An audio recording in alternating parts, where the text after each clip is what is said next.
역사는 반복이 되고요. 특별히 기억하지 않은 역사는 꼭 반복이 됩니다. 그래서 우린 역사를 통해서 잘잘못을 따지고 고칠 것은 고치고 개선할 것은 개선하고 발전시킬 것은 발전시켜야 되는 것이죠. 기독교의 역사도 마찬가지로 이 반복이 되고 있습니다. 초대교회에 일어났던 수많은 이단들이 그냥 옷만 갈아입었지 본질은 전혀 바뀌지 않은 상태에서 현대 기독교계에도 여전히 이런저런 모양의 그 이단들이 속출하는 것이죠. 새로운 것이 아니라 이전에 이미 세계 역사 속에 등장했던 그런 이단들이 현대에 다시 등장해서 마치 새로운 것인 양 많은 신앙인들을 현혹하고 실족하게 만듭니다. 요한 1서를 보면 그 당시에 초대교회 교인들 가운데서 신앙생활에 대해서 특히 거룩한 성화의 삶에 대해서 특히 죄 문제에 대해서 굉장히 잘못된 이론, 이단적인 교리에 빠져서 어처구니 없는 그러한 몰상식한 삶을 사는 사람들이 있었습니다. 사도 요한이 요한일서 1장 6절, 8절, 10절에서 이렇게 말합니다. 물론 번역은 되어 있지 않지만 헬라어 성경에 나와 있는 그런 표현을 그대로 다 우리가 번역을 하면 만일 우리가 하나님과 사귀고 있다고 하면서 그대로 어둠 속에서 살아가면 빛 대신 하나님과 지금 교제하고 있다, 하나님과 사귀고 있다 이렇게 말하면서 어둠 속에서 살아가고 있는 사람들이 있다는 것이죠. 똑같은 요한일서 1장 8절에는 또 이렇게 말합니다. 만일 우리가 죄가 없다고 말하면 우리는 자기를 속이는 것이요 진리가 우리 속에 없는 것입니다. 또 10절에는요.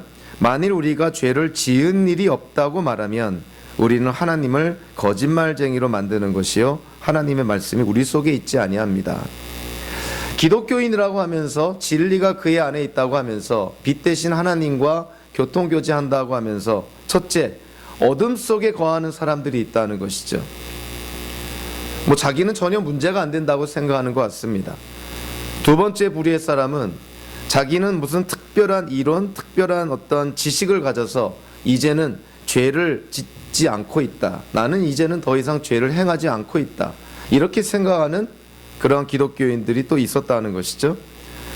세 번째 부류의 사람은요, 아예 죄를 지은 일이 없다, 죄를 지은 적이 없다고까지 주장하는 사람들이 등장하게 됩니다. 하나님과 지금 교통교제한다고 하면서 예수님을 믿음으로 빛 대신 하나님의 자녀, 빛의 자녀가 됐다고 하면서 어둠 속에서 거하든가 아니면 나는 지금 죄를 짓지 않는 그러한 아주 거룩한 그런 추앙받는 성인이 된 것처럼 얘기를 한다든가 아니면 아예 자기는 죄를 지은 적이 없다고 그렇게까지 주장하는 사람들이 있었다는 것이죠.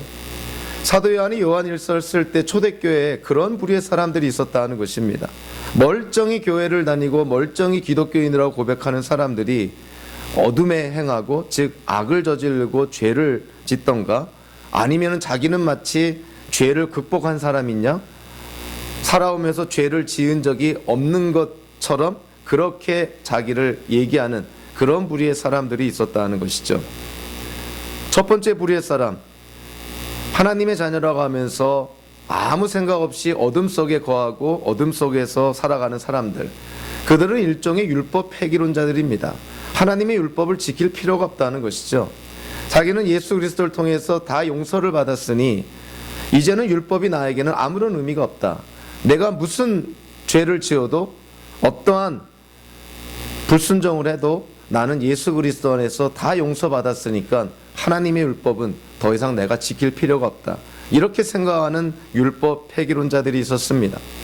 또 한 부류의 사람들은 예수 그리스도 안에서 내가 의롭게 되었으니 오늘 본문에 나오는 것처럼 내가 죄에 대해서 죽은 자이니 이제 나는 내가 노력만 하면 내가 의식적으로 노력만 하면 완벽한 그런 성인의 삶, 즉 죄를 완전히 극복할 수 있는 완벽주의적인 완벽한 삶을 살 수 있다. 이렇게 주장하는 그런 사람들이 있었다는 것이죠. 현대에도 이 두 부류의 사람들이 기독교계 안에 존재합니다. 사도 바울이 오늘 보면 바로 앞에 나와 있는 로마서 5장 20절에서 죄가 많은 곳에 은혜가 더욱 넘치게 되었습니다. 이거는 우리가 어떻게 이해를 하냐면, 죄를 많이 지어서 하나님께로부터 죄사함을 받았다면 죄를 조금 짓고 죄사함을 받은 사람보다 하나님의 은혜를 더 많이 받게 되었다는 것이죠. 그건 사실입니다. 그런데 사도 바울이 그러한 복음을 전하니까, 예수 믿고 죄사함의 복음을 전하니까 이 당시의 사람들이 사도 바울을 비난하고 사도 바울의 주장에 사실은 반박을 합니다. 아니, 그렇다면 죄를 많이 지은 사람이 은혜를 더 많이 받았다면, 그럼 우리가 죄를 더 지으면 더 많은 하나님의 은혜를 받을 것이 아니냐, 이런 얼토당토한 주장을 피는 사람들이 있었다는 것이죠. 죄가 많은 곳에 하나님의 은혜가 많았다면 우리가 죄를 더 지으면 지을수록 우리는 하나님의 은혜를 더 많이 받을 수 있는 것이 아니냐. 여기에 대해서 사도 바울이 오늘 본문 2절에서 단호하게 얘기합니다. 그럴 수 없습니다. 그런 말 같지도 않은 소리 하지 마십시오. 그러면서 어떠한 근거를 대냐면 2절에 보니까 우리는 죄에 대해서 죽은 사람입니다. 예수 믿기 전에 우리는 어떠한 존재였나요? 죄 안에서, 죄 때문에 죽은 존재였는데, 예수를 믿고 나서는 이제는 죄에 대해서 죽은 자다. 다르게 말하면 죄가 더 이상 우리를 지배하지 못하게 되었다, 이렇게 얘기를 합니다. 근데 이 말씀에 대해서 한 부류의 사람은 죄가 많은 곳에 은혜가 많았으니 우리가 마음껏 죄짓고 살자는 율법 폐기론을 주장하는 사람들이 생기는 반면에, 우리가 죄에 대해서 죽었으니 우리는 완벽한 성인의 삶을 살 수 있다, 즉 완벽주의적인 그러한 삶을 살 수 있다고 주장하는 사람들이 생겨나게 된 것이죠. 그러니까 초대교회 때나 지금이나 이러한 잘못된 성화에 대한 이해가 계속 반복적으로 나옵니다. 아마 여기 앉아있는 여러분들 가운데서도 이 두 개의 극단 사이에서 왔다 갔다 할 것 같아요. 아, 나는 이제 예수 그리스도 안에서 죄사함 받았으니까 죄를 지어도 상관없고 무슨 죄를 지어도 하나님께로부터 다 용서받을 테니 뭐 율법에 대해서, 하나님의 명령에 대해서 크게 개의치 않고 그냥 내 마음대로 살아가자. 한국에 나타난 이단 중에 하나인 구원파가 그렇게 가르칩니다. 예수 믿고 용서받았는데 못하러 회개하고 못하러 죄사함의 기도를 하느냐, 그럴 필요 없다. 그냥 이 땅에 살면서 네 살고 싶은 대로 살아라. 어떻게 살아도 하나님이 다 용서해 줄 것이 아니냐, 이렇게 이단적인 교리를 핍니다. 오늘 본문에 나오는 사도 바울을 비판하는 사람들이 그렇게 비판한 것이죠. 죄가 많은 곳에 은혜가 많았다면, 그럼 우리가 죄를 지으면 지을수록 우리는 하나님의 은혜를 더 많이 받는 사람이 되는 것이 아니냐, 그러면 더 죄를 지어야 되지 않겠느냐, 이런 말 같지도 않은 소리를 하는 것이죠. 극단은 극단을 부릅니다. 이런 율법 폐기론을 주장하다 보니까 또 다른 극단이 뭐냐면, 우리가 죄에 대해서 죽었으니 죄는 더 이상 우리를 지배할 수 없으니 우리는 내가 노력만 하면 이 땅에서 완벽한 삶을 살 수 있다. 이거는 율법주의를 뛰어넘어서 완벽주의입니다. 또 이렇게 주장하는 현대의 기독교 교단들도 있습니다. 우리는 완벽해질 수 있다고 가르치는 것이죠. 얼마나 많은 기독교인들을 죄책감에 빠뜨리고 열등감에 빠뜨리고 항상 하나님 앞에, 세상 앞에, 주변 사람들 앞에 주눅 들고 살게 만드는 그러한 잘못된 성화에 대한 이론들이 있다는 것이죠. 그래서 오늘 사도 바울이 로마서 6장 1절부터 14절까지를 통해서 현대 기독교인들이 가장 혼란스러워하는 성화에 대해서 우리가 말씀을 좀 나누려고 합니다. 이 두 개의 극단을 우리가 피하면서 과연 성경적으로 하나님은 우리에게 성화에 대해서 어떻게 말하고 있느냐. 우리는 첫째로 반드시 이해를 해야 될 것이, 우리가 예수 믿고 구원을 받았다면 우리는 어떠한 존재가 되었다고 이해를 하냐면요, 우리가 몇 주 전에 함께 말씀을 나눈 제목이긴 하지만 우리는 예수님과 연합이 되었다 하는 것입니다. 우리는 예수님을 믿음으로 예수님과 영적으로 연합이 되었다는 것이죠. 이거는 인간의 논리를 뛰어넘는 것이고 우리의 시간적인 개념을 뛰어넘는 것입니다. 예수님의 그 모든 것에 우리가 유나이티드 됐다, 연합이 되었다는 것이죠. 그래서 우리가 이 땅을 살면서 거룩한 구별된 기독교인 성도의 삶을 살 수 있는 것은 다름 아닌 예수님과 연합되어 있기 때문에 가능하다는 것입니다. 이거는 우리의 노력만으로 되는 것도 아니고 가만히 있는다고 되는 것도 아니지만 분명한 것은 예수님과의 연합 때문에 우리는 거룩하게 되어지고 있다는 것이죠. 그래서 오늘 본문에서 사도 바울이 1절부터 11절까지 그 많은 성경 구절을 할애하면서 무엇을 강조하냐면 우리가 예수님과 연합되어 있다는 것입니다. 예수님과 연합되어 있다는 것은 무엇을 의미하냐면 예수님의 죽음과도 연합되어 있고 예수님께서 무덤에 묻히시는 것과도 연합되어 있고 예수님의 부활과도 연합이 되어 있다는 것이죠. 그래서 우리가 세례를 이해를 할 때 이 초대교회 때는 항상 그런 것은 아니지만 이 물속에 잠그는 그런 침례 형식의 그러한 어떤 세례를 많이 베풀었습니다. 그래서 이 로마서 6장도 보면 사도 바울이 그러한 어떠한 세례의 형태를 연상을 하면서 우리에게 말합니다.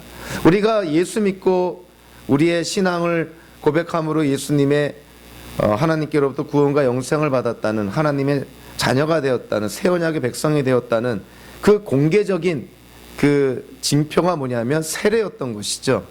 근데 세례를 받을 때 우리는 물속에 잠겼다가 다시 물 위로 떠오릅니다. 그것을 이 사도 바울이 어떻게 지금 이해를 하고 있냐면 우리가 예수를 믿고 예수님 세례를 받을 때 우리는 예수님과 연합이 되어 있는데 물속에 들어간다는 것은 예수님과 함께 죽었다는 것을 의미하는 것이고 물 밖으로 나온다는 것은 예수님과 함께 부활했다는 것을 의미한다는 것이죠. 즉 우리는 세례를 통해서 우리가 예수님과 연합이 되어 있다는 것을, 즉 예수님의 죽음과 부활에 우리가 연합되어 있다는 것을 상징적으로 공개적으로 보여주는 예식이 세례라는 것입니다. 그래서 현대 기독교인들이 만약에 신앙생활을 하면서 세례에 대한 중요성을 깨닫지 못한다는 것은 굉장히 위험한 발상이고요. 신앙을 고백하는 자들 그리고 교회에서 신앙생활을 하는 모든 기독교인들은 가능하면 빠른 시간 안에 세례를 받아야 됩니다. 세례는 나의 신앙 고백을 공개적으로 선포하는 것이고 그리고 많은 사람들한테 자기가 이제는 예수를 통해서 예수님과 연합된 하나님의 새 언약의 백성이라는 것을 공개적으로 선포하는 것이죠. 사도 바울이 오늘 본문에서 우리는 예수님과 연합이 되어 있습니다. 영적으로 연합이 되어 있습니다. 오늘 보면 2절에서 우리가 죄에 대해서 죄는 죽은 사람, 즉 죄에 대해서 죽었다 이렇게 표현합니다. 여기서 사용된 그 시제가 과거형으로 사용합니다. 즉 우리는 지금 여기 로마서를 읽고 있는 사람들이 기독교인들이거든요. 그들에게 사도 바울이 말하는 것이죠. 여러분들이 과거 언제 죄에 대해서 죽었던 적이 있습니다. 그렇기 때문에 죄는 더 이상 우리를 지배하지 못합니다. 오히려 우리가 죄를 컨트롤하고 죄의 힘과 능력을 우리가 극복하면서 이 땅을 살아갈 수 있습니다. 그렇다면 우리에게 질문이 되는 것이죠. 그럼 우리는 언제 죄에 대해서 죽었던가? 우리의 삶 속에서 언제 죄에 대해서 죽었던 적이 있었는가?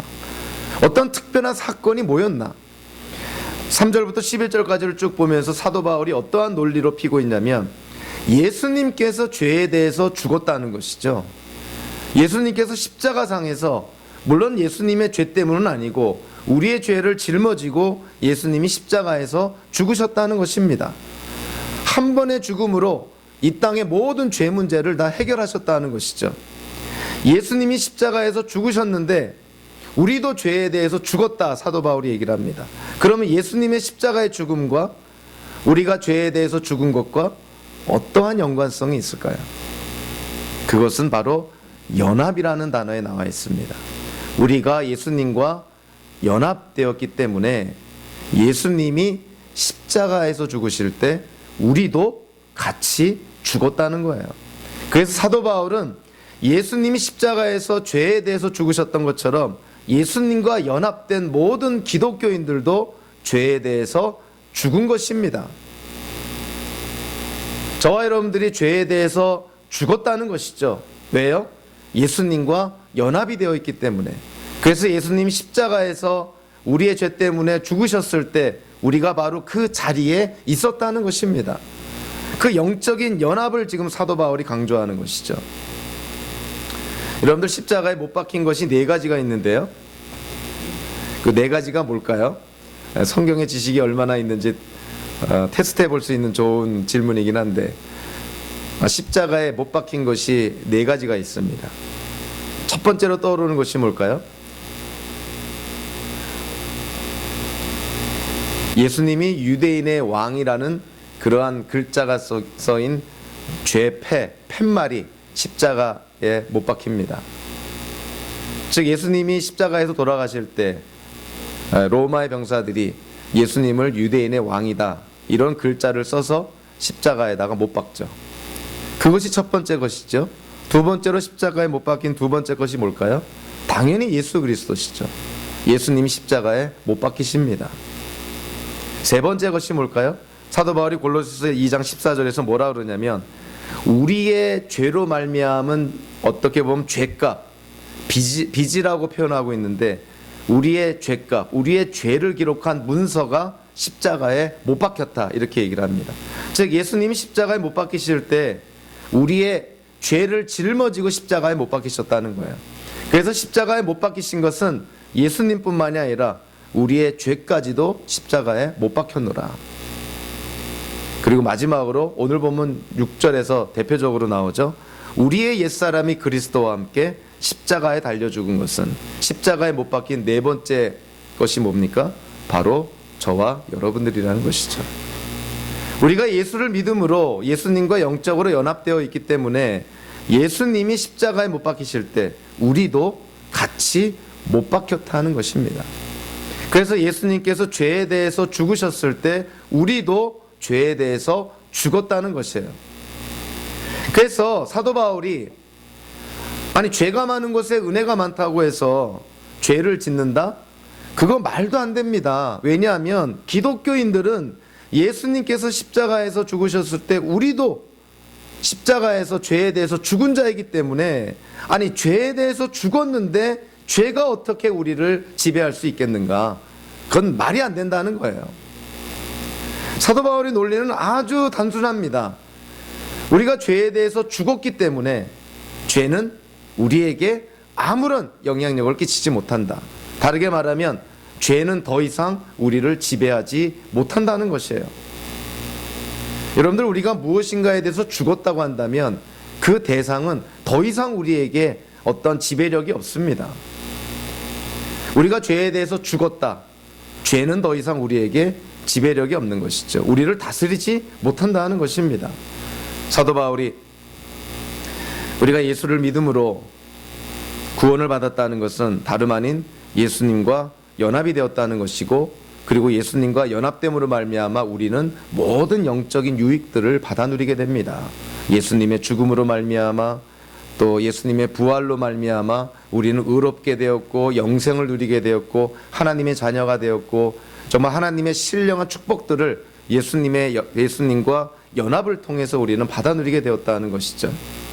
그래서 오늘 보면 11절을 한번 보시면요, 저도 이번에 이 본문을 준비하면서 알게 됐는데 로마서가 16장으로 되어 있는데요, 지금 로마서 1장부터 지금까지 쭉 내려오면서 명령어가 한 번도 쓰여지지 않았다는 사실을 알았습니다.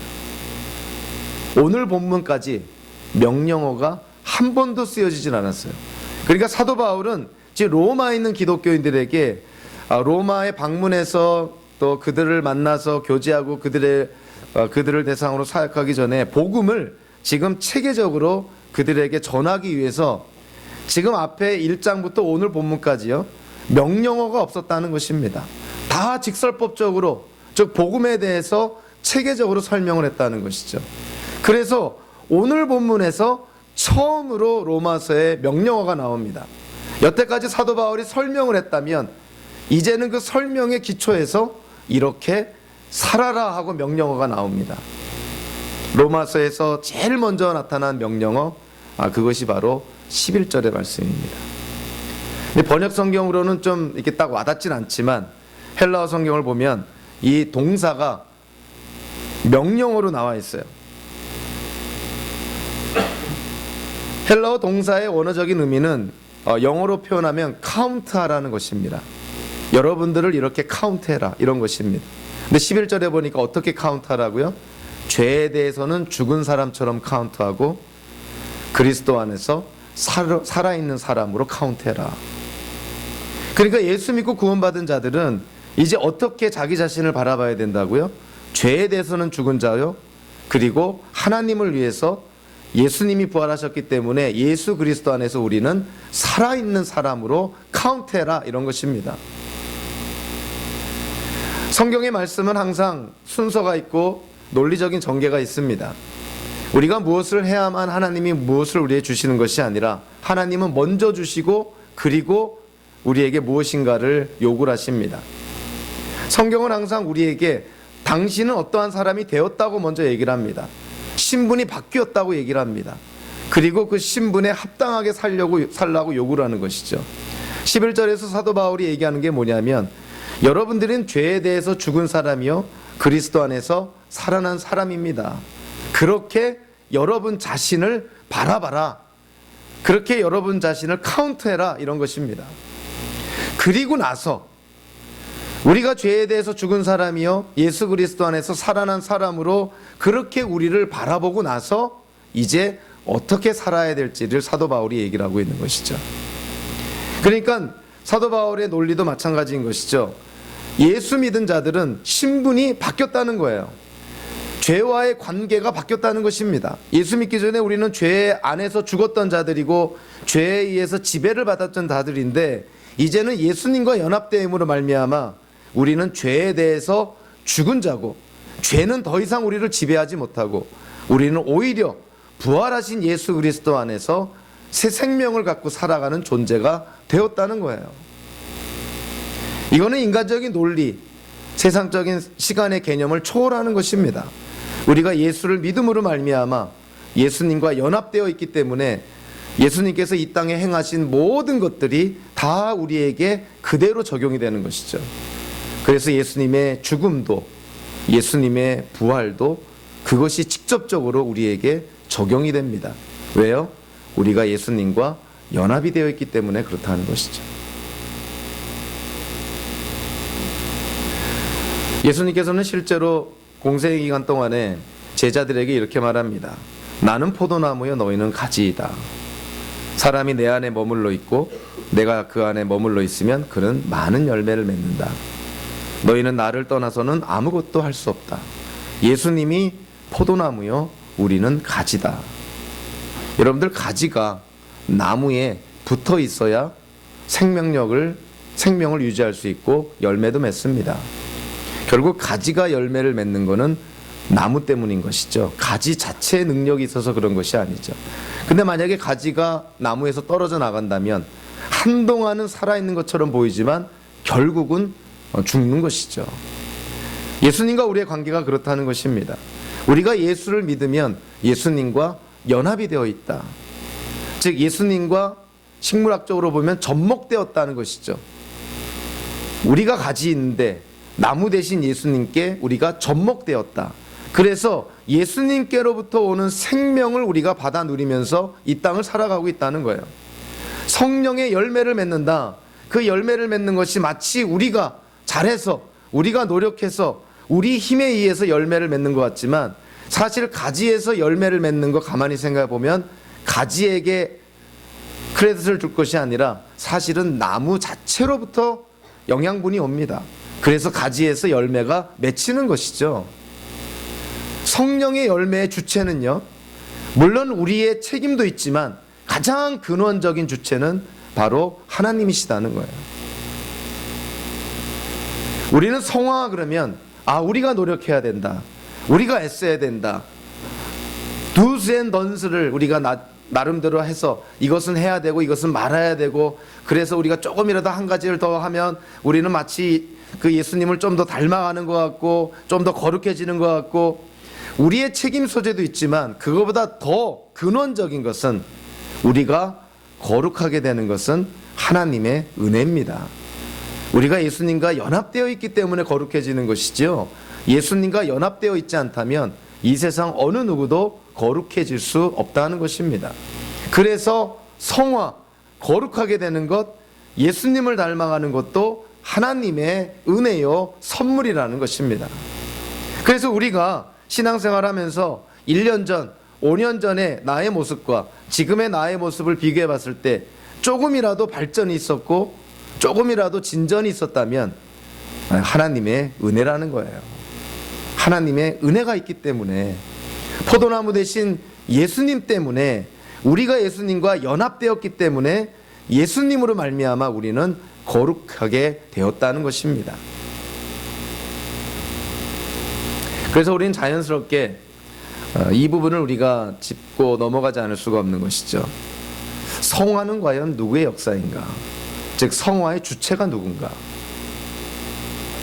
여기 있는 아마 많은 분들이 거룩하게 되는 것, 예수님을 닮아가는 삶, 전적으로 나한테 달려있다. 성화의 주체가 나다. 이렇게 생각하는 사람들이 있을 것입니다. 현대 기독교계에도 그런 부류의 사람들이 굉장히 많은 것이죠. 과연 성화의 주체가, 우리가 거룩하게 되는 것, 예수님을 닮아가는 삶으로 변화되는 것이 과연 우리한테 달려 있을까요? 그것이 성경적인 것일까요?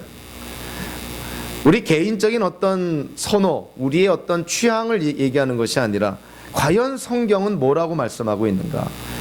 성도가 거룩하게 되는 것, 구별된 삶을 사는 것, 예수님을 닮아가는 삶을 사는 것에 대해서 성경은 과연 뭐라고 말씀하고 있는가? 우리가 성경을 통해서 이해를 해보자는 것이에요. 성화의 주체가 누군가? 누가 우리를 거룩하게 하시는가? 우리의 노력인가? 아니면 또 다른 분인가? 결론적으로 얘기하면 우리가 예수님의 연합으로 말미암아 우리가 거룩하여진다고 얘기한 데서 사실은 그 모든 힌트가 다 있습니다. 성화의 주체는 누구냐면 사실은 삼위일체 하나님이시다는 것이죠. 성경에서는 우리가 거룩하여지는 것에 대해서 성부 하나님께서 그 우리의 거룩함의 주체가 되신다고 얘기를 합니다. 예수님께서 요한복음 17장에서 대제사장적인 기도를 합니다. 승천하시기 전에 이 땅에 남겨놓고 떠나갈 제자들을 위해서 성부 하나님께 기도합니다. 거기에 뭐라고 말씀하고 있냐면 17절에 이렇게 말합니다. 진리로, 즉 하나님의 말씀으로 그들을 거룩하게 하여 주십시오. 그들이 누군가요? 저와 여러분들과 같은 예수님의 제자들이죠. 그러면 예수님께서 지금 누구에게 말씀하고 있나요? 성부 하나님께 말씀하고 있습니다. 성부 하나님께 뭘 부탁하고 있나요? 하나님 아버지, 이 제자들을 거룩하게 하여 주십시오. 제자들의 거룩함의 주체가 누구라는 거예요? 네, 성부 하나님이시다는 거예요. 성경은 당연히 예수님과 연합해서 우리가 이미 다루었지만 성화의 주체가 또한 예수 그리스도이심을 성경 여러 군데에서 언급을 합니다. 자, 대표적으로요.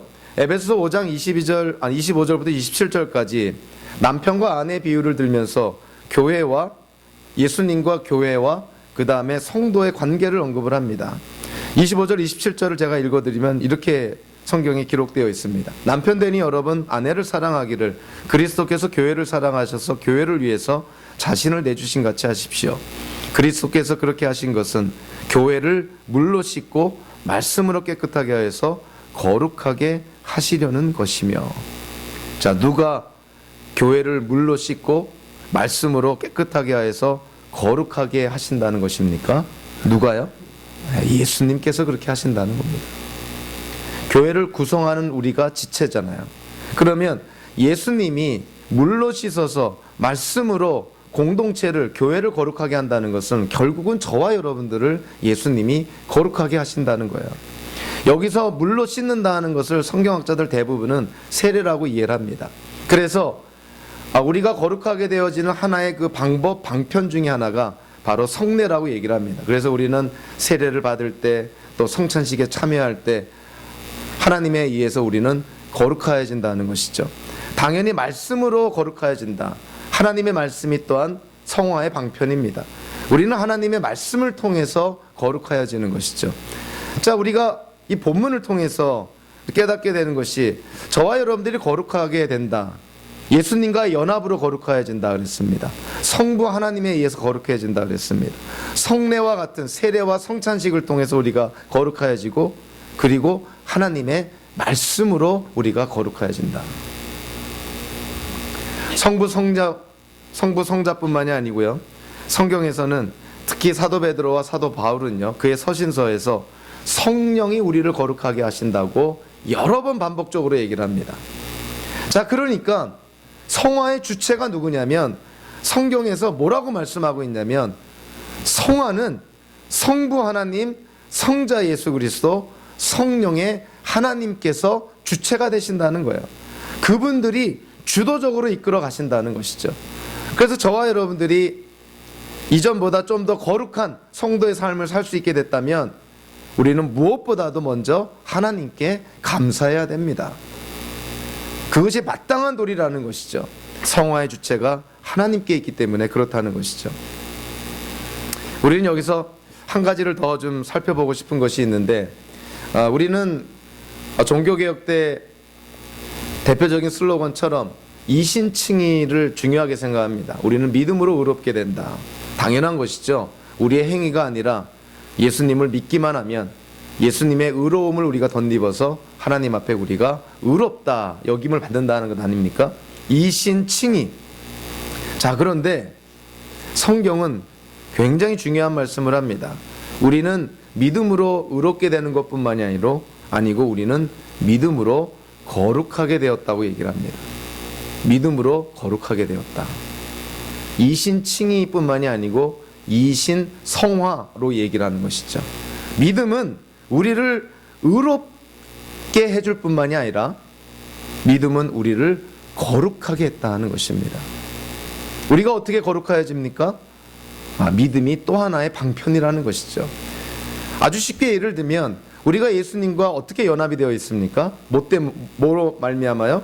믿음으로 말미암아. 믿음은 예수님과 우리를 연합하게 합니다. 그리고 믿음으로 말미암아 죄가 더 이상 우리를 지배하지 못하게 합니다. 예수님을 믿으면 예수님의 공로가 우리에게 그대로 적용이 되어서 죄가 더 이상 우리를 지배하지 못한다는 것이죠. 그리고 성경은 뭐라고 말씀하고 있냐면, 우리가 믿으면 죄를 이길 수 있는, 순종할 수 있는, 하나님을 위해서 살 수 있는 성령의 능력을 붙잡을 수 있게 된다고 얘기를 합니다. 또 하나 중요한 사실은, 믿음은 우리가 무엇인가를 받는 데도 필요하지만 우리가 무엇인가를 행하는 데도 믿음이 필요합니다. 믿음의 순종, 아주 익숙한 말이죠. 우리가 믿으면 순종하게 된다는 것이죠. 믿음이라는 것은 하나님의 은혜를 그냥 아무 공로 없이 선물로 그냥 받는 하나의 통로입니다. 그렇게 우리가 보통 이해를 하죠. 그러나 믿음은 받을 때만 필요한 것이 아니라 실제로 우리가 무엇인가를 행할 때도 믿음이 필요하다는 것이죠. 하나님의 말씀을 우리가 순종하고자 할 때, 하나님을 따르고자 할 때, 하나님의 부르심에 응답하고자 할 때 반드시 전제가 되는 것이 뭡니까? 하나님께 대한 믿음이 있어야 되는 것이죠. 그래서 믿음은 우리를 움직이게 만듭니다. 믿음은 단순히 무엇인가를 받는 데만 필요한 것이 아니라 우리로 하여금 무엇인가를 행하게 만든다는 것이죠. 결국 하나님께 순종하고 하나님의 말씀에 순종함으로 말미암아 우리는 점점 예수님을 닮아가고 거룩하게 되는 것이죠. 결국 믿음이 거룩의 성화의 또 하나의 통로라는 것입니다. 성경은 우리로 하여금요 이렇게 얘기를 합니다.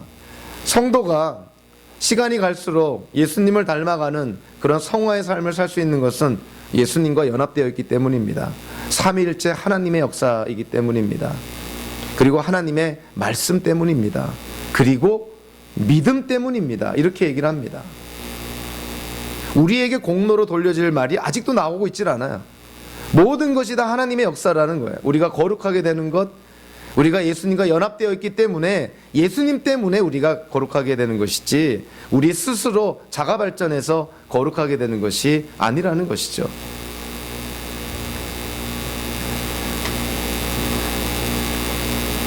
그럼에도 불구하고 오늘 본문은 또 하나의 사실을 우리에게 얘기를 합니다.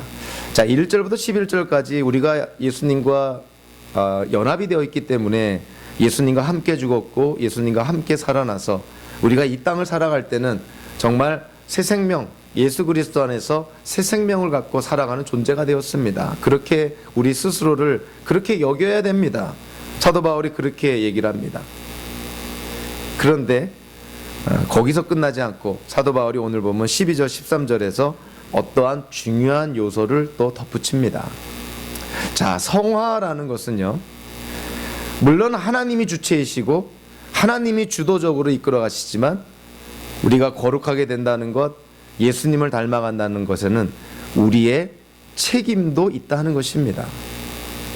우리가 그냥 기계처럼, 그냥 꼭두가시 인형처럼 그냥 아무 생각 없이 그냥 졸졸졸졸 따라가는 그런 존재가 아니라 하나님은 우리로 하여금 선택하고 결정하고 순종하고 의지적으로 하나님의 말씀을 따르기를 원하시는 것이죠. 그래서 우리가 거룩하게 된다, 예수님을 닮아간다, 성화된다는 것은 우리의 책임도 반드시 있다는 것입니다. 그래서 그거를 가리키는 말이 오늘 본문 12절과 13절에 나옵니다.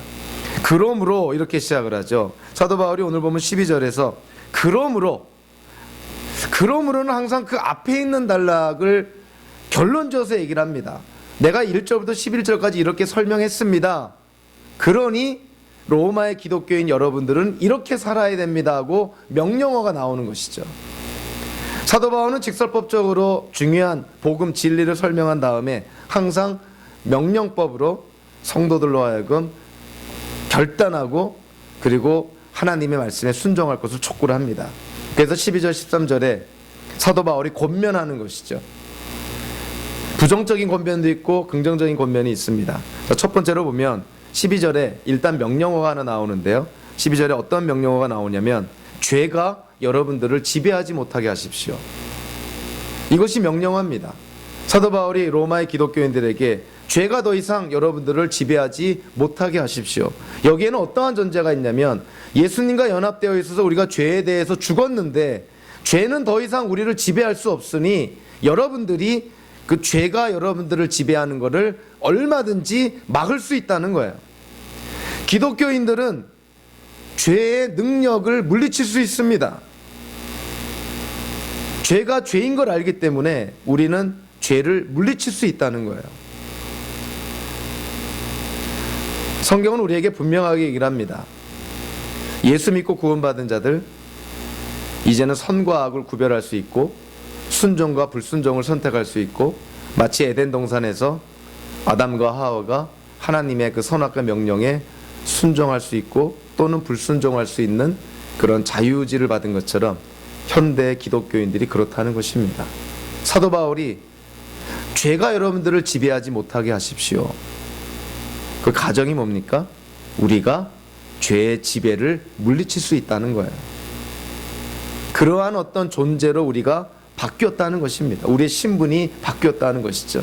그래서 여러분들 신앙생활하고 앞으로 이 인생 살아나갈 때 죄 짓고 나서 하나님께 죄의 책임을 돌리는 그러한 어처구니 없는 짓을 하면 안 됩니다.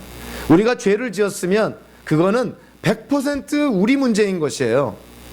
죄를 안 지을 수도 있고 죄를 극복할 수도 있고 심지어는 요새처럼 죄로부터 도망칠 수도 있는데 우리가 죄를 지었다는 것은 내가 죄를 짓기로 결정했기 때문인 것입니다. 하나님 때문이 아닌 것이죠. 그래서 기독교인들은 회개하지 않을 수가 없는 것이에요. 살면서 우리는 얼마나 죄인 걸 뻔히 알면서 죄를 짓는 경우가 얼마나 많이 있습니까? 사도 바울이 로마의 기독교인들에게 촉구합니다. 여러분들 죄가 여러분들을 지배하지 못하도록 하십시오. 여러분들은 그럴 존재가 됐습니다. 죄를 이길 수 있는 존재가 됐습니다. 죄의 지배를 물리치십시오. 이렇게 얘기를 합니다.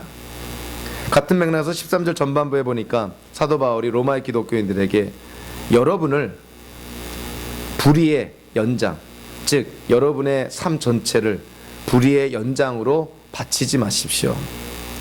뭐 되게 하지 마십시오 그랬지만 원어적으로 보면 바치다라는 뜻입니다. 바치다. 마치 재물을 바치는 것처럼 여러분의 인생을, 여러분의 몸을 불의의 연장으로 바치지 마십시오. 여기서 연장이라고 번역된 단어도요, 사실은 원어적으로는 무기라는 뜻입니다. 무기. 그러니까 우리의 몸이, 우리의 인생이 하나님 보시기에 불의한 것의 무기도 될 수가 있다는 거예요. 근데 그거를 누가 선택할 수 있다고요? 우리가 선택할 수 있다는 것입니다. 그러니까 사도 바울이 로마의 기독교인들에게 촉구하는 것이에요. 하나님이 여러분에게 주신 인생, 몸이라고 표현된 여러분의 인생을 악한 것을 위해서 사용하면 안 됩니다. 악한 것을 위한 무기가 되면 안 됩니다. 마치 사탄에게, 우상에게 제물을 드리는 것처럼 여러분의 몸을 그렇게 제물로, 무기로 바쳐서는 안 됩니다. 사도 바울이 13절 후반부에서는 이제 긍정적인 권면을 합니다. 어떻게 권면하나요? 여러분을 어떻게 바치라고요? 네, 의의 연장으로, 의의 무기로, 하나님이 기뻐하시는 데에 여러분의 몸이 하나의 도구로, 무기로 쓰임받을 수 있도록 그렇게 바치십시오. 이렇게 얘기를 합니다. 사도 바울이 명령하는 것이죠. 죄가 여러분들을 지배하지 못하게 하십시오. 여러분들의 인생, 여러분들의 몸을 불의의 무기로 바치지 마십시오. 대신 여러분의 인생을 의의 무기로, 하나님의 영광을 드러내는 도구로 그렇게 여러분의 인생을 바치십시오. 이렇게 얘기를 합니다. 이게 명령으로 쓰였다는 것은요, 우리에게 선택의 여지가 없다는 것입니다.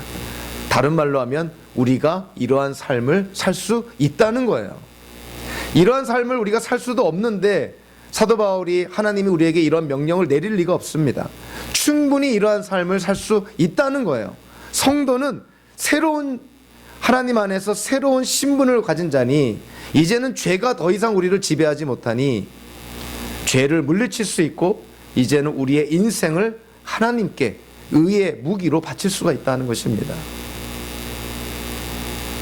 제가 읽었던 세계관에 관한 아주 대표적인 책 중에 하나에서 대표적으로 말씀하는 내용이 뭐냐면, 하나님이 세상을 창조한 모든 것은 원래 선하다는 거예요. 구조, 이 피조 세계의 구조는 변하지 않는다는 것이죠. 그런데 죄가 이 땅에 들어옴으로 말미암아 이 구조가 방향이 잘못됐다는 것이죠. 저와 여러분들도 마찬가지인 것이죠. 우리의 인생이 하나님께서 우리를 지으시고 선하다 그랬습니다. 하나님과 친밀한 교제를 위해서, 또 하나님의 영광을 위해서 하나님이 우리를 지으셨는데 그 선한 우리의 육신, 우리의 몸이 죄 때문에 뭐가 잘못된 것입니까? 육신 자체가 잘못된 건가요? 아니죠. 우리가 육신을, 우리의 몸을, 우리의 인생을 어떻게 사용하느냐, 그 방향이 잘못됐다는 거예요. 오늘 본문도 그런 것입니다. 사도 바울이 여러분의 몸을 쉽게 말하면 불의의 무기로 사용할 수도 있고 의의 무기로 사용할 수도 있습니다. 여러분들 선택할 수 있습니다. 사도 바울이 로마의 기독교인들에게 촉구하는 것이죠. 여러분들 어떠한 인생을 살고 싶습니까? 하나님의 영광을 가리우는 불의의 무기와 같은 그러한 삶을 살겠습니까? 아니면 하나님의 영광을 드러내는 의의 무기와 같은 하나님께 쓰임받는 그러한 삶을 살겠습니까? 사도 바울이 촉구하는 것이죠. 그래서 성화의 문제는 하나님의 사역일 뿐만이 아니라 저와 여러분들의 책임이기도 합니다. 하나님이 주도적으로 우리의 삶을 이끌어 가시고 또 우리의 삶을 거룩하게 또 이끌어 가시지만 그 과정 속에 하나님의 그 울타리 안에서 저와 여러분들이 순종하고 따라야 될 책임의 소지가 있다는 것이죠. 그래서 성화는 하나님의 주권과 인간의 책임이 정말 절대적으로 균형을 갖춰야 될 아주 중요한 문제입니다. 하나님의 역사를 믿는다 하면서 손 하나 까딱하지 않고요, 움직이지 않고 행동하지 않으면서 하나님의 말씀에 순종할 수 없고, 그러면 결코 성화의 삶을 살지 못합니다. 자, 그렇다고 하나님을 배제하고 내 힘으로, 내 노력으로 그렇게 성화의 삶을 살겠다? 그거 지극히 인본주의적이고 세속적인 생각인 것이죠. 하나님의 절대 주권을 인정하면서 성화의 책임을 우리가 감당해 나가야 되는 것이죠. 14절에서 사도 바울이 다시 한번 못을 박습니다. 아주 다시 한번 우리로 하여금 각인시켜 주죠. 우리는 이제 더 이상 율법 아래에 있지 않습니다. 여러분들 율법의 기능이 뭐냐면 율법은 죄가 죄라는 것을 가르쳐줘요. 우리가 율법을 몰랐을 때는 죄가 죄인 줄 몰랐는데 하나님의 법을 알고 나서부터 죄가 죄라는 걸 깨닫게 됩니다. 그래서 율법은 우리의 죄를 드러내고 우리가 죄인이라는 사실을 깨닫게 해줘요. 그래서 율법은 초등교사, 이전 성경에서는 몽학선생 이렇게 표현하죠.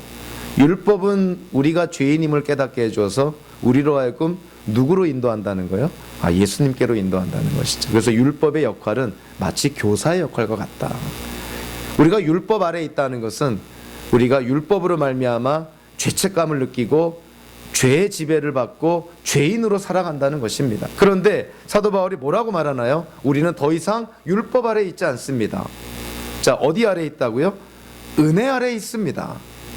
하나님의 은혜, 율법은 우리의 죄를 깨닫게 했다면 하나님의 은혜는 우리의 죄를 용서해 줍니다. 율법은 우리를 죄인이라고 우리로 하여금 죄책감을 느끼게 만들지만 하나님의 은혜는 죄사함을 통해서 우리로 하여금 구원과 영생의 확신을 갖게 만들고 하나님을 본받아서 거룩한 삶을 살도록 우리를 이끌어 준다는 거예요. 저와 여러분들이 율법 아래에 있습니까? 아니면 은혜 아래에 있습니까? 예수 믿고 구원받은 기독교인들 가운데서도 삶을 보면 율법 아래에 있는 사람들처럼 사는 경우가 있습니다. 율법 아래에 있는 것처럼 불필요한 죄책감을 느끼고요, 하나님의 약속을 믿지 못해서 계속적으로 불안과 염려와 두려움 속에 사는 경우가 있는 것이죠. 사도 바울은 단호하게 말합니다. 저와 여러분들은 더 이상 율법의 그 정죄 아래 있지 않다는 것이죠. 우리는 예수 그리스도로 말미암아 은혜 아래 있습니다. 예수 믿고 우리는 다 죄사함 받고 구원과 영생을 약속받고 지금 우리는 예수님과 연합되어 있어서 예수님을 닮아가는 그런 삶을 살아가고 있습니다. 자, 한편으로 생각해 보면요, 우리가 예수 믿고 의롭게 되었다는 것과 예수를 닮아가는 성화, 뭔가 논리적으로는 구별이 되고 논리적으로는 순서가 있습니다. 우리가 예수 믿고 먼저 의롭게 되고 나서 예수님을 닮아가는 거룩한 성화의 삶을 사는 논리적인 전개는 그렇죠. 그러나 실질적으로 우리가 예수를 믿으면요, 예수님과 연합이 됩니다. 예수님과 연합이 됐다는 것은 이제는 우리가 신분이 바뀌었을 뿐만이 아니라 예수님께로부터 생명력을 받아서 우리의 삶은 그때로부터 변화되기 시작하는 것이에요. 예수 믿고 우리가 의롭게 되고 나서부터 얼마의 시간이 지나고 나서 성화의 삶으로, 성화의 과정으로 들어가나, 그거는 성경을 잘못 이해할 뿐만이 아니라 아주 위험한 오류에 빠지게 됩니다. 우리는 예수를 믿자마자 사실은 거룩해지는 것입니다. 그래서 성경에서는 성화에 대해서 언급할 때 즉각적인 측면도 얘기를 합니다. 우리 예수 믿고 거룩해졌습니다. 아주 단회적으로, 과거적으로 표현합니다. 우리 예수 믿고 거룩하게 됐다는 것이에요. 그러한 즉각적인 성화의 측면도 얘기하면서 또 다른 측면도 얘기합니다. 우리는 거룩해져야 됩니다. 예수님을 닮아가야 됩니다.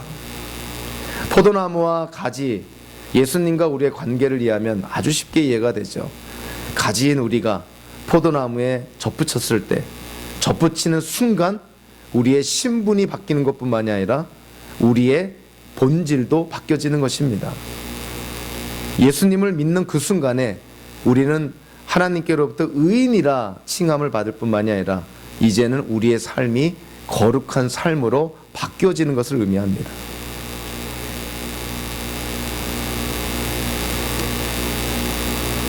구원에는 우리가 좀 시제적으로 좀 이해할 필요가 있는데요. 왜 이것이 필요하냐면 성경을 읽다 보면 우리로 하여금 좀 혼란스럽게 만드는 그런 묘사들이 있습니다.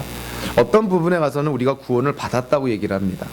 근데 어떤 성경 본문을 보면 구원을 이루어가라 이렇게 현재적으로 얘기를 합니다. 또 어떤 성경 본문을 보면 너희가 구원을 받을 것이다 이렇게 미래적으로 얘기를 합니다. 어떤 때는 과거적으로, 어떤 때는 현재적으로, 어떤 때는 미래적으로 구원을 얘기합니다. 이 과거, 현재, 미래 시적인 구원의 이해가 있어야 됩니다. 우리가 예수 믿고 구원의 약속을 받은 것은 과거적인 것이죠. 우리가 의롭게 된 것은 과거적인 것입니다.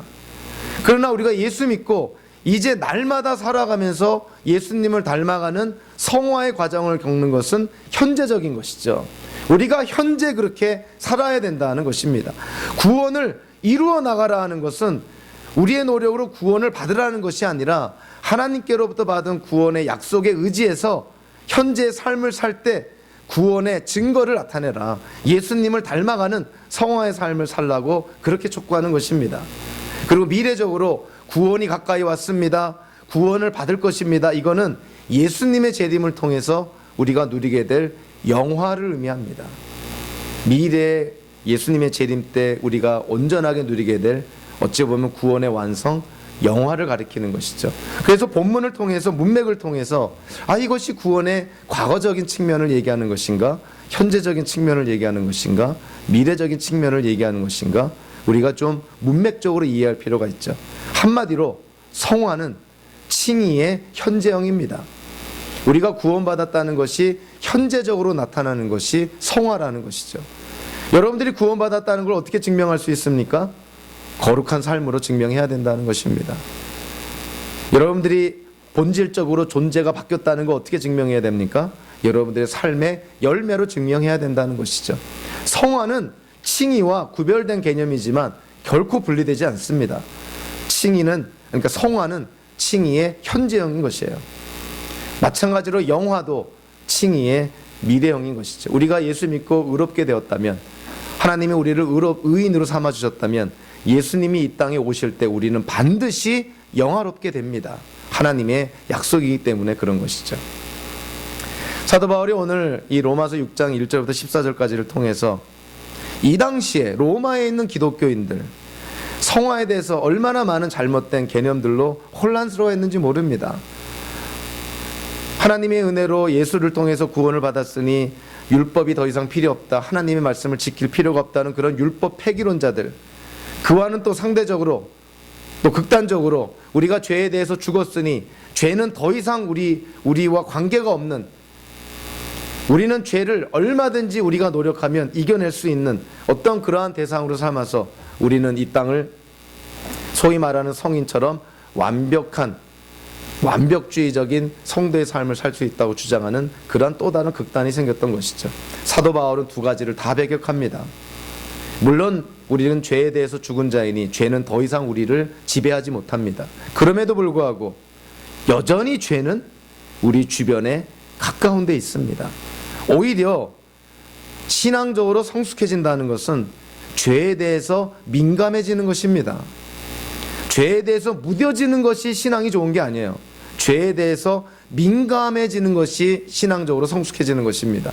이전에는 죄라고 느끼지 못했던 것을 신앙생활하면서 죄라고 깨닫게 됩니다. 이전에는 아무 문제가 없었던 나의 모습이 이제는 그것이 죄가 될 수 있는 걸 깨닫게 되는 것이죠. 저와 여러분들의 삶 속에서 악한 영이 틈탈 수 있는 그러한 틈을 주면 안 되는 것이죠. 그래서 저와 여러분들이 이 땅을 살 때 우리는 예수를 통해서 우리는 구원과 영생을 약속받았을 뿐만이 아니라 예수님과 영적으로 연합되어 있기 때문에 우리는 예수님과 함께 죽었고 예수님과 함께 다시 살아난 자이기 때문에 우리는 죄에 대해서 죽은 자여 예수 그리스도 안에 있는 새 생명을 우리가 누리게 된 자임을 우리가 먼저 확신해야 됩니다. 그러한 확신 속에서 사도 바울의 권면의 말씀, 우리의 몸을, 우리의 인생을 불의의 무기가 아니라 하나님의 영광을 드러내는 의의 무기로 하나님께 바쳐야 된다는 것입니다. 그것이 우리의 책임이라는 것이죠. 주일 예배를 참석하는 것 자동으로 되지 않습니다. 우리의 노력이 필요한 것이고 책임감이 있어야 되는 것이고 하나님과의 관계 속에서 우리가 감당해야 될 부분인 것이죠. 하나님의 말씀에 순종하는 것 저절로 되지 않습니다. 이웃을 사랑하는 것 저절로 되지 않습니다. 눈에 보이는 물질의 이 세속적인 가치관을 우리가 극복하는 것 저절로 되지 않습니다. 인간관계 속에서 예수님의 아주 가혹한 명령처럼 원수를 사랑하는 것 저절로 되지 않습니다. 하나님의 사랑을 깨닫고 그 사랑에 힘입어서 하나님의 도움을 구하면서 하나님의 말씀에 순종하는 삶. 그래서 우리의 인생이 하나님 앞에 의의 무기, 하나님의 영광을 드러내는 도구가 되어야 된다는 것이죠. 저와 여러분들의 남은 인생 속에 이와 같은 예수님을 닮아가는 거룩한 성화의 삶을 통해서 하나님의 영광이 온전히 드러나기를 주님의 이름으로 축원합니다. 기도하겠습니다. 고마우신